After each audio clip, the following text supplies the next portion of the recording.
สบายดีบรรดาท่านที่เคารพนับถือและหักแพงทั้งหลายมื้อนี้พ่อใหญ่แก๊สสิมาอ่านประมวลกฎหมายอาญาปี 2017 มาตรา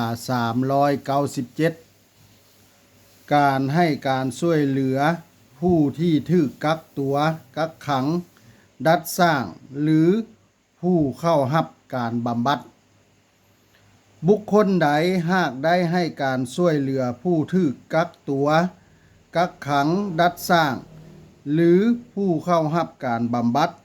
ในค่ายคุมขังชั่วคราวค่ายคุมขังค่ายดัดสร้างและศูนย์บำบัดเพื่อกระทำผิดครั้งใหม่อยู่ในสถานที่ดังกล่าวหรือให้พ้นจากการกักตัวกักขังดัดสร้างหรือบำบัด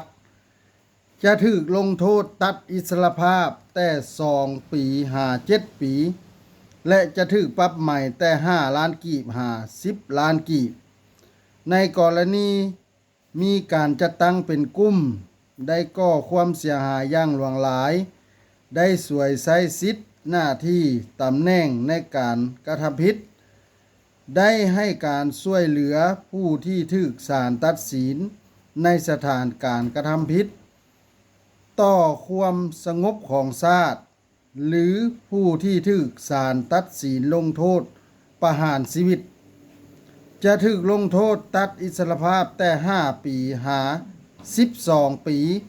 และจะถูกปรับใหม่แต่7 ล้านกีบหา20 ล้านกีบ